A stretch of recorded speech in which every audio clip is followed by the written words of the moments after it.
Saudara-saudariku yang dikasihi Tuhan, Shalom, salam damai sejahtera untuk Anda semua. Selamat bertemu kembali dalam Renungan Harian Katolik.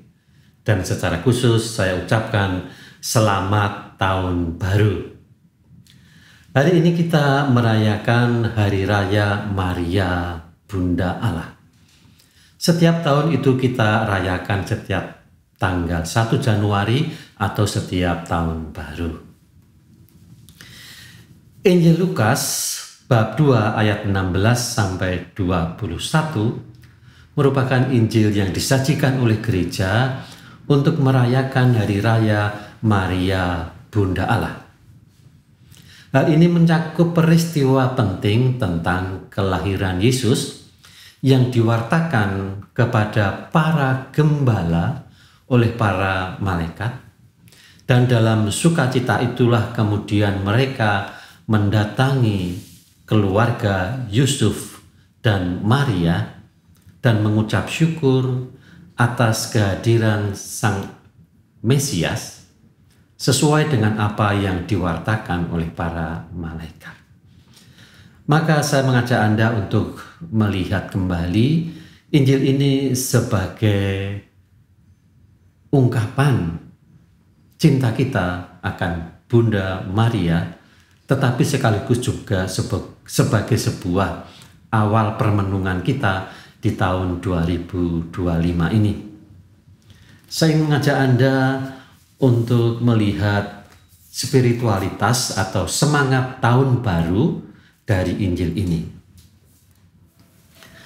Saya mengajak Anda untuk menyambut tahun baru dengan kerendahan hati, seperti para gembala yang diungkapkan dalam Injil Lukas bab 2 ayat 16 sampai dengan 21 yang berbunyi demikian pada ayat 16 dan seterusnya. Setelah mendengar berita kelahiran penyelamat dunia, para gembala cepat-cepat berangkat ke Betlehem. Mereka menjumpai Maria dan Yusuf serta bayi yang sedang terbaring di dalam palungan. Para gembala datang dengan kerendahan hati untuk menyembah Yesus yang baru lahir. Kehadiran mereka mencerminkan sikap hati yang terbuka dan sederhana dalam menyambut Allah yang hadir dalam kesederhanaan. Allah yang hadir dalam palungan. Allah yang hadir di dalam suatu kondisi pembuangan. Tidak diterima, ada dalam situasi tidak memperoleh tempat yang pantas bagi Allah. Allah yang demikian memang jauh dari Allah yang mulia. Allah yang ada di surga. Namun demikian justru Allah yang ada di surga dalam tradisi kita justru muncul dalam kesederhanaan dan kehinaan.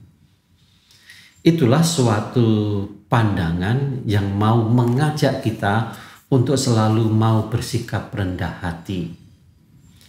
Maka saya mengajak Anda untuk merenung di tahun baru ini dengan sebuah pertanyaan kepada Anda semua, yaitu bagaimana kita dapat lebih membuka hati untuk menerima orang lain, menerima karya Tuhan, bahkan dalam situasi sederhana ataupun yang tak terduga. Maka kerendahan hati adalah suatu sikap keterbukaan. Apakah Anda memiliki keterbukaan terhadap Allah yang rendah, Allah yang tersalib, Allah yang terbuang, Allah yang dimusuhi?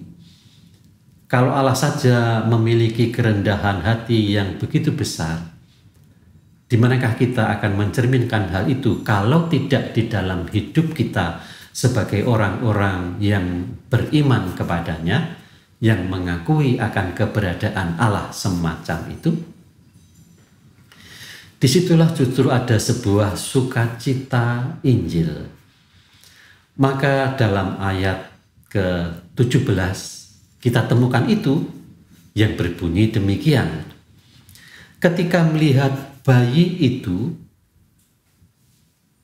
bayi yang ada dalam palungan, bayi yang terbuang dalam kandang, para gembala memberitahukan apa yang telah dikatakan kepada mereka tentang anak itu. Inilah rahasia sebuah sukacita. Kadang-kadang kita terperosok pada sebuah pengalaman. Sukacita itu ada ketika kita mengalami sebuah keberhasilan yang besar. Kita lupa akan sukacita yang sebetulnya ada dalam bentuk yang sangat sederhana. Dalam sapaan, dalam doa kecil dalam keluarga, dalam karunia-karunia yang sederhana dalam hidup. Disitulah kita kadang-kadang sering kehilangan sukacita. Seberapa sering Anda mengalami keberhasilan yang besar? Kalau demikian, Anda pasti akan mengalami sedikit sukacita. Tetapi kalau Anda memiliki pengalaman yang kecil, tetapi di situ Anda memiliki sukacita, maka sukacita akan menjadi banyak. Maka mari kita menyebarkan sukacita Injil semacam itu kepada orang lain, supaya orang sungguh menyadari bahkan di tengah-tengah kemacetan lalu lintas ini, kita masih bisa menemukan sebuah sukacita yang kadang-kadang hilang. Di tengah-tengah kesulitan hidup kita ini, di mana kita harus bersaing dengan cukup ketat, sebagai orang Kristen, kita melihat di tengah-tengah kesulitan itu masih ada sukacita. Sukacita yang pertama tentu adalah sukacita ketika Allah hadir menyertai kita. Bahkan dalam kemacetan, Allah yang hadir dalam kesulitan, Allah yang hadir dalam kegagalan. Disitulah ada Allah yang real. Disitulah ada Allah yang sungguh hadir. Bukan hanya dengan kekuasaannya di surga yang jauh dari kita. Maka mari kita melihat kembali bagaimana sukacita itu menguatkan kita. Maka dalam renungan ini saya mengajak Anda untuk berefleksi bersama. Bagaimana kita di tahun baru ini bisa menjadi saksi Kristus di tengah keluarga? Bagaimana kita menjadi saksi Kristus di tempat kita bekerja?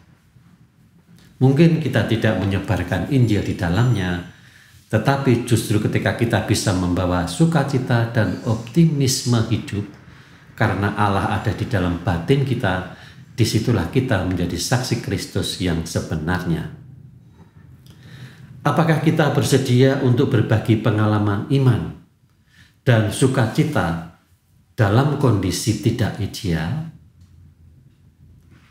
Disitulah kita akan mengalami apa yang terjadi tahun-tahun yang akan datang. Tetap bersukacita dalam kesulitan, tetap optimis dalam tantangan. Saya mengajak Anda juga untuk melihat kembali bagaimana melihat karya Allah dalam hidup kita dan kemudian tidak berlalu begitu saja, tetapi menyimpannya di dalam hati. Mengapa itu begitu penting? Karena kadang-kadang kita sangat terpukau oleh suatu rahmat yang besar. Kita bersukacita, tetapi setelah 1 minggu berikutnya, 1 bulan berikutnya kita lupa. Dan ketika kita lupa, maka kekuatan iman dan sukacita juga terlupakan. Maka kita mengenal dalam hidup rohani apa yang namanya prolongasi, yaitu kelanjutan terus-menerus dari pengalaman sukacita, pengalaman kehadiran Allah dalam hidup kita. dengan pengalaman yang namanya prolongasi atau berkelanjutannya sebuah pengalaman iman dan sukacita, walaupun pengalaman itu adalah pengalaman masa lalu, tetapi justru karena prolongasi itu, pengalaman itu tetap terbawa. Dan itu tersimpul dalam Injil Lukas bab 2 ayat 19 yang berbunyi demikian.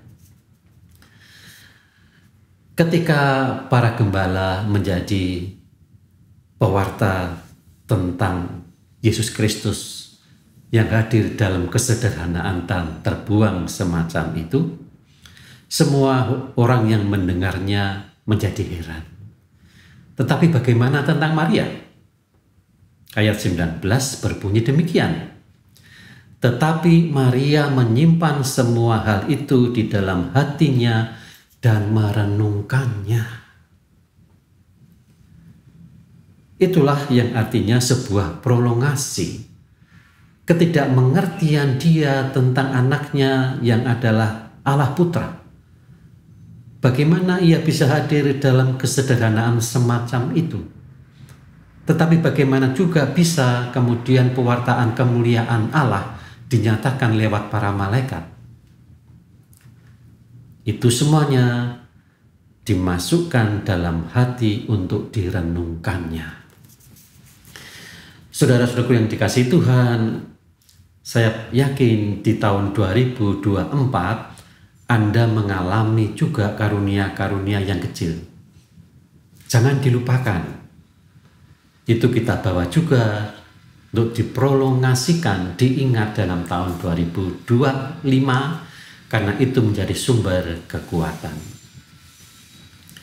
Maka saudara-saudaraku yang terkasih, saya mengajak Anda di tahun baru ini memulai tahun baru dengan nama Tuhan kita Yesus Kristus.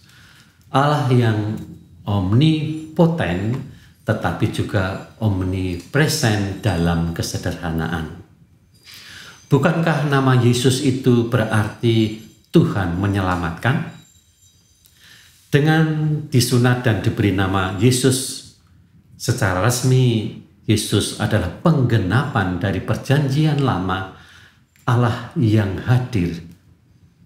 Tahun baru dapat menjadi kesempatan untuk mengingatkan kita bahwa kita memiliki hidup yang berkelanjutan, tidak berhenti, hidup yang harus selalu diprolongasikan. Apa yang diprolongasikan, apa yang diberlanjutkan terus-menerus adalah pengalaman kasih Tuhan terhadap hidup kita.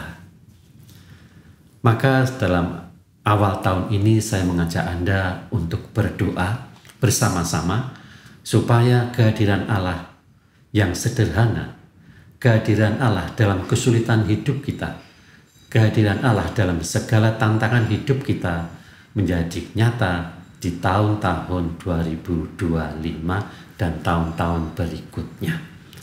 Marilah kita berdoa. Dalam nama Bapa, Putra, dan Roh Kudus. Tuhan, tuntunlah kami di tahun baru ini untuk hidup lebih dekat dengan Engkau. Engkau yang hadir dalam situasi yang tidak ideal. Maka Engkau juga hadir dalam hidup kami yang tidak ideal. Engkau hadir dalam hidup yang terbuang. Engkau pun juga akan hadir dalam hidup kami yang terasa seperti terbuang. Tetapi Engkau juga hadir dalam pewartaan para malaikat yang mengerti tentang kemuliaan-Mu yang sederhana. Tuntunlah kami juga bahwa hidup kami yang sering gagal ini adalah hidup yang mulia. Bukan menjadi mulia karena apa yang kami dapat, apa yang kami kerjakan, tetapi kami ini memiliki hidup mulia karena Engkau kasihi sendiri sebagai ciptaan-Mu yang utama. Maka panggillah dan penuhi kami dengan sukacita-Mu, agar kami mampu menyerahkan diri kepadamu, Sang Sumber kehidupan. Amin. Dalam nama Bapa, Putra, dan Roh Kudus. Amin. Shalom.